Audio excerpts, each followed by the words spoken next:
मुसलमान कितने परसेंट नौकरी में थे, आज कितने परसेंट है? बीजेपी को तो आए हुए अभी 10 साल हो गए। हमारे लिए एक ऐसी पॉलिसी थोप दी गई कि हम सिर्फ उनके वोटर बन के रह गए, बाकी कुछ नहीं, उससे ज़्यादा हम कुछ नहीं। यदि एक मुसलमान को अगर उसका कुछ काम करवाना है, आज मैं दानिश को देखता हूँ कितनी तकलीफ होती है उसको, कितने दिन से घूम रहा है। अस्सलाम वालेकुम। वैसे मेरी दानिश से काफ़ी मुलाकातें होती रहती है और आपके बारे में काफ़ी बातचीत होती रहती है।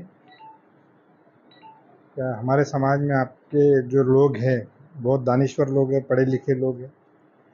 तो देखिए, मैं आपको बताना चाहता हूँ कि मैं यहाँ वोट मांगने नहीं आया, मैं यहाँ पे आपको जगाने के लिए आया। जो आप सालों से नींद के अंदर बेदार है, उससे उठाने के लिए आया। मेरा मकसद वोट मांगना नहीं है, मेरा मकसद मुसलमानों को बार्गेनिंग पावर दिलाना है। क्योंकि हर समाज बार्गेनिंग करता है लेकिन मुसलमान बार्गेनिंग नहीं करता है। क्योंकि मुसलमान को इलेक्शन का वैल्यू ही पता नहीं है, इसलिए हमारे हालात ऐसे हैं। क्योंकि हम खुद हमारे बच्चों का मुस्तकबिल बनाना नहीं चाहते, हम हमारे बच्चों का भविष्य नहीं बनाना चाहते हैं, हम आने वाली जनरेशन के बारे में कुछ सोचना नहीं चाहते। सब हमको ही सोचना पड़ेगा।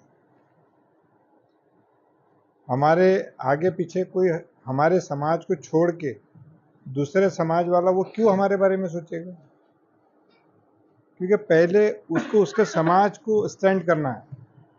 जब वो उसका समाज स्टैंड होगा तब उसके बाद में हमारे बारे में सोचेगा।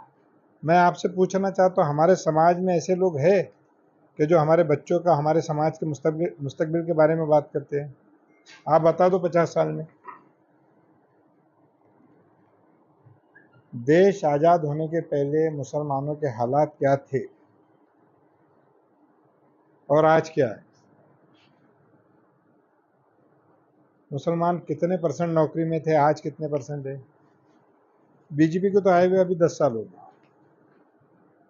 हमारे लिए एक ऐसी पॉलिसी थोप दी गई कि हम सिर्फ उनके वोटर बन के रह गए, बाकी कुछ नहीं, उससे ज़्यादा हम कुछ नहीं।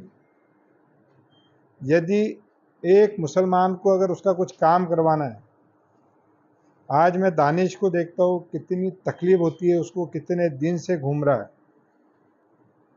तो हमको हमारे समाज के लोगों को ऐसा बड़ा करना पड़ेगा कि तब जाके तुम्हारे काम होंगे।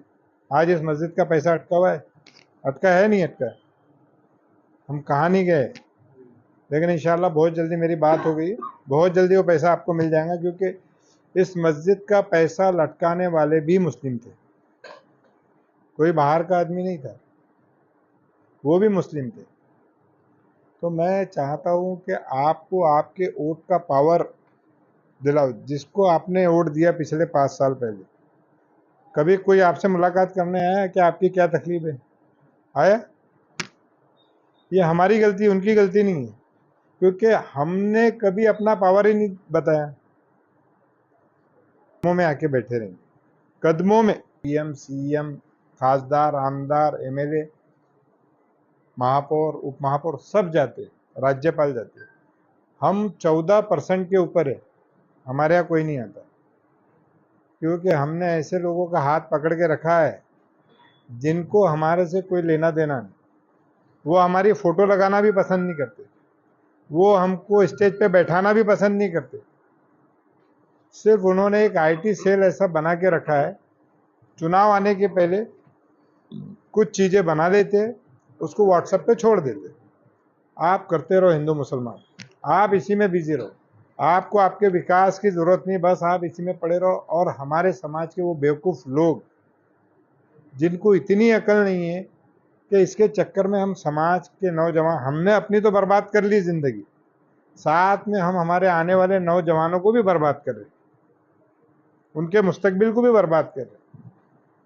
हम में ये हिम्मत नहीं है, हमारे यहाँ के मुसलमानों में ये हिम्मत नहीं है कि हम जिनको वोट देते कि उनसे आँख उठा के पूछे कि आपने हमारे समाज के लिए क्या किया। सिर्फ उधर से एक जवाब आता है कि हम सेकुलर है, हम आपसे मीठी बात करते, बस उतना ही। तो मीठी बात करने से मुसलमानों का भला होगा क्या? भला होने वाला है क्या? कभी भला नहीं हो सकता। हमको पॉलिसी के अंदर आना पड़ेगा। क्या हमारे समाज के बच्चों ने चाय की दुकान, पान का ठेला, कबाड़ी की दुकान, सब्जी का ठेला, ISI, वोट की वैल्यू मैं आपको बताना चाहता हूँ। वोट की वैल्यू वो है, आपने वोट की वैल्यू समझा ही नहीं।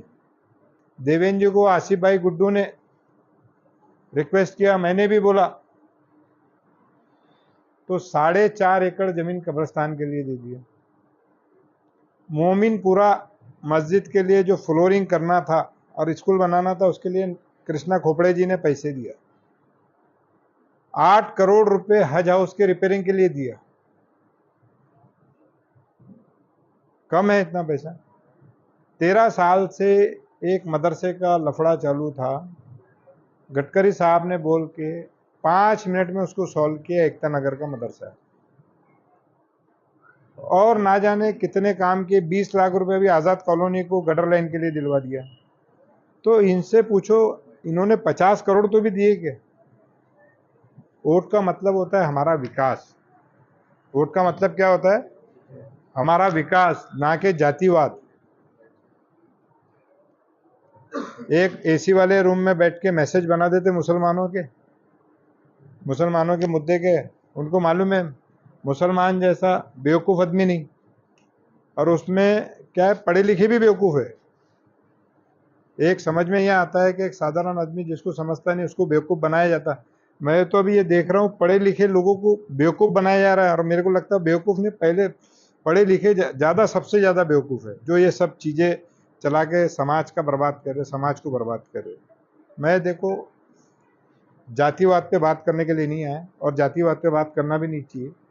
हमको हमारा सिर्फ और सिर्फ विकास चाहिए। ये बहुत हो गया, हिंदू मुसलमान हमने बहुत देख लिया, अब हमको इसमें जाना नहीं। अब अगर हम ऐसा कितने सालों तक करते रहेंगे?